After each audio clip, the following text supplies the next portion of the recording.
Hər vaxtınız xeyir olsun uşaqlar. Hər zaman dediyimiz kimi, öz gələcəyinizin memarı siz özünüzsünüz. Bu gələcəyi necə inşa etmək isə məhz sizin əlinizdədir. Odur ki, gələcəyimizi gözəl inşa etmək üçün başlayaq dərsimizə. Uşaqlar, bugün biz sizinlə 7-ci sinif fizika dərsliyində sürət mövzusunun öyrəndiklərinizi yoxlayın hissəsindəki tapşırıqlara baxacaq. Elə isə keçək birinci tapşırığa. Birinci tapşırıqda uşaqlar soruşur ki, yola görə sürət ilə yerdəyişməyə görə sürətin oxşar və fərqli cəhətləri hansılardır? Ümumiyyətlə uşaqlar, biz bilirik ki, yol nədir? Yol skalyar kəmiyyətdir, yerdəyişmə isə vektorial kəmiyyətdir. Yol skalyar kəmiyyət olduğuna görə, yola görə sürət də skalyar kəmiyyətdir. Onda yazaq V yola görə sürət də skalyar kəmiyyətdir. Yerdəyişmə vektorial kəmiyyət olduğuna görə, yerdəyişməyə görə sürət də vektorial kəmiyyətdir. Və yerdəyişmə vektorial kəmiyyətdir. Bunlar oldu onların fərqli xüsusiyyətləri.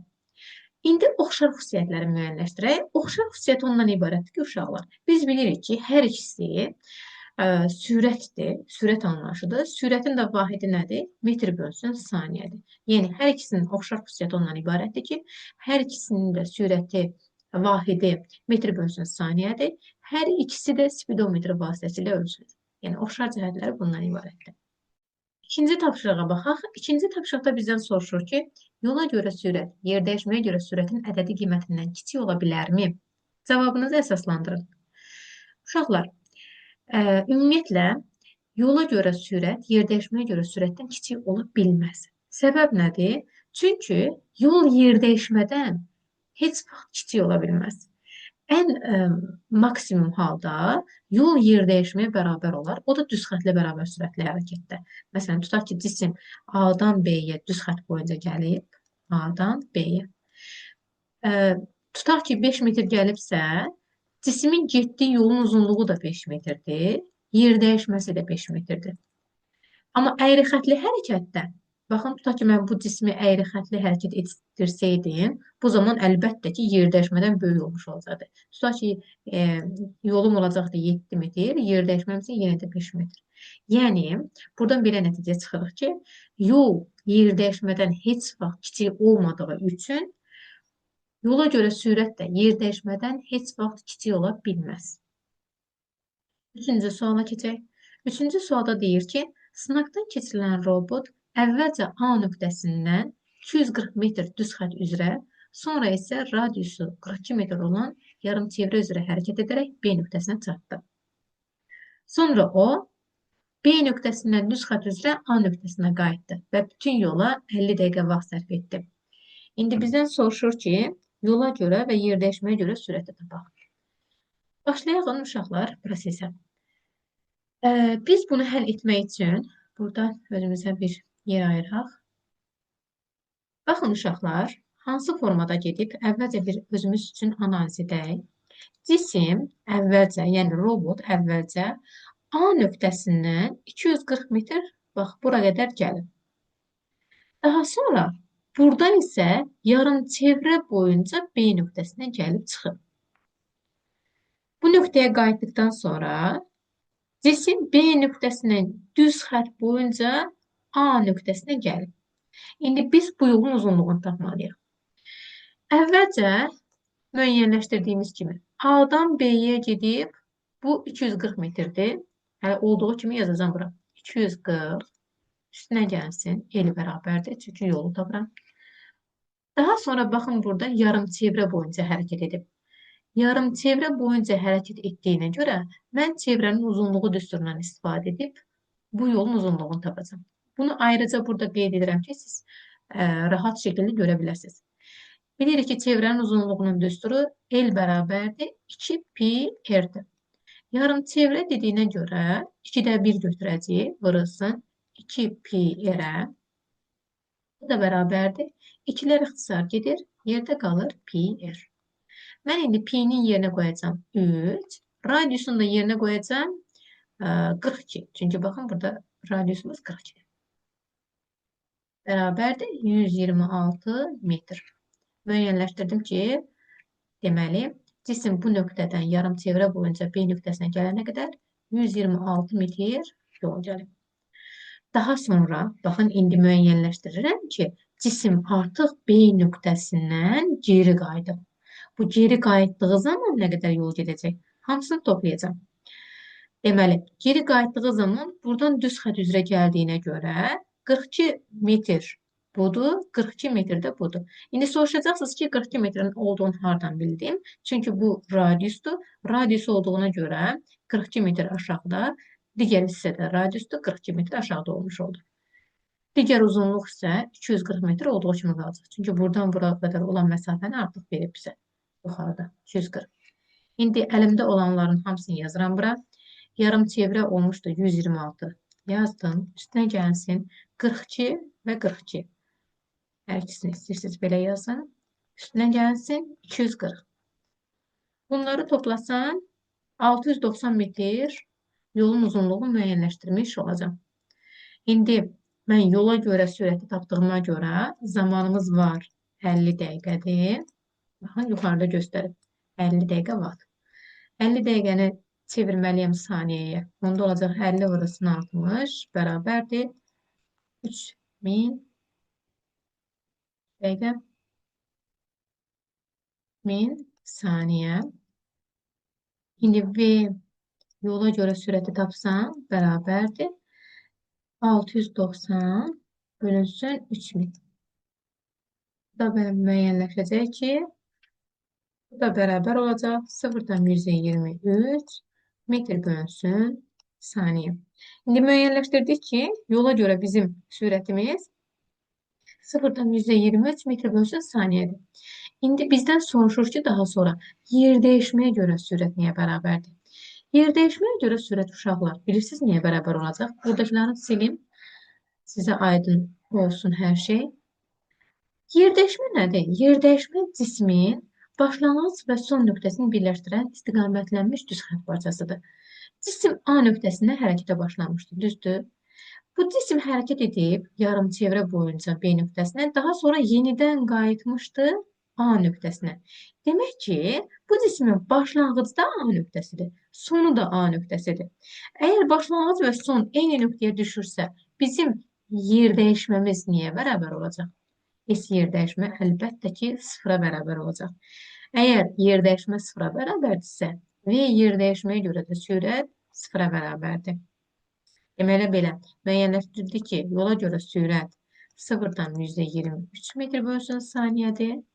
Amma yer dəyişməyə görə sürət isə 0 metr bölünsün saniyəyə bərabərdir. Belə, indi keçək uşaqlar 4-cü tapşırığa. 4-cü tapşırıqda bizdən soruşur ki, M nöqtəsindən M nöqtəsinə düz xətt üzrə hərəkət edən avtomobil 120 metr məsafəni 2 dəqiqəyə qət etdi. Onun yola görə sürətini və yer dəyişməyə görə sürətini tapın. İndi verilənləri əvvəlcə yazaq. Demək ki, cisim düz xətt boyunca hərəkət edir. Əvvəlcə istəyirsiniz şəkli çəkim ki, təsəvvürümüzdə formalaşdıra bilək. Cisim M nöqtəsindən düz xətt boyunca hərəkət edib N nöqtəsinə doğru. Və bu düz xəttli hərəkət zamanı getdiyi yolun uzunluğu 1200 metrdir.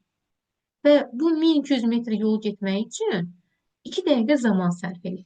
Verilənləri yazaq. L bərabərdir 1200 metr, T bərabərdir 2 dəqiqə. 2 dəqiqəmiz də 120 saniyədir, bunu bilirik. İndi onun yola görə sürətini, V yola görə sürətini tapacaq və V yer dəyişməyə görə sürətini tapacaq. V yola görə sürət niyə bərabərdir? Əlbəttə ki, bu yolun öz uzunluğuna V yol bərabərdir. L bölünsün T'yə, bu da bərabərdir. 1200 bölünsün T'miz də 120. Bu da bərabər olacaq 10 metr bölünsün saniyəyə. İndi V yer dəyişməyə görə sürəti tapacaq. V yer dəyişmə bərabərdir. S bölünsün T'yə. Bəs yer dəyişməmiz nəyə bərabərdir? Demişdik ki, yer dəyişmə cismin başlanğıc və sonunu birləşdirən düz xətt parçasıdır. Əslində biz buna birinci sualda da toxunmuşduq. Əgər düz xəttli hərəkətdirsə, yerdəyişmə ilə yolun uzunluğuna bərabərdir. Onda yerdəyişməmiz də bərabərdir. 1200 bölünsün, yenə də 120. Yenə də deyirəm, yerdəyişməni ona görə 1200 götürdüm ki, düz xəttli hərəkətdir. Düz xəttli hərəkətdə də yol yerdəyişməyə bərabərdir. Bu da edəcək 10 metr bölünsün saniyə. Belə, həm yola görə, həm də yerdəyişməyə görə sürəti tapmış olduq. İndi keçək uşaqlar 5-ci və sonuncu tapşırığa. 5-ci tapşırıqda bizə deyir ki, avtomobilin qət etdiyi yol 320 metr, yerdəyişməsinin ədədi qiyməti isə 240 metrdir. Verilənləri yazaq. L bərabərdir 320 metr, S bərabərdir 240 metr.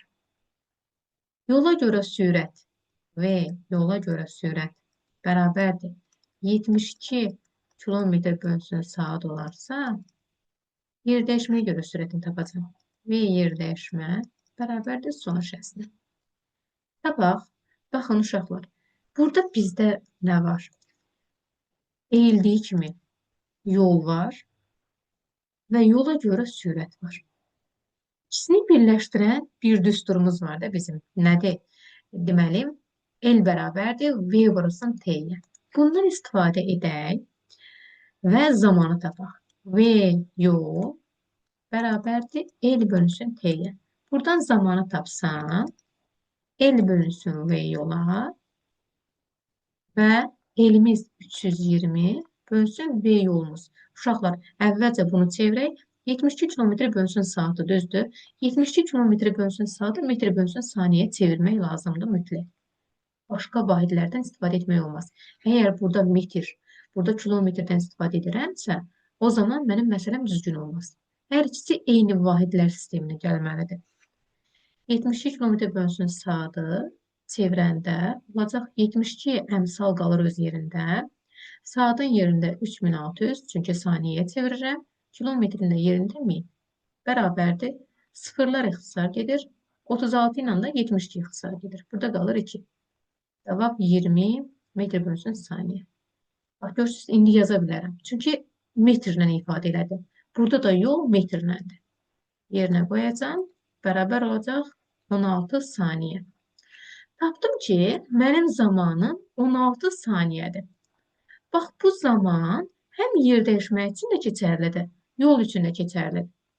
İndi məsələmi davam elətdirsəm, o zaman yazaram ki, çünki mən burada yerdəyişməyi tapmaq istəyirəm axı, yerdəyişməyə görə sürəti.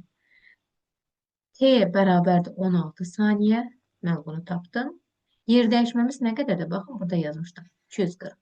S bərabərdir 240 metr V yerdəyişmə bərabərdir S bölünsün T-yə. Bu da bərabərdir. 240 bölünsün neçə? 16. Bu da bərabərdir.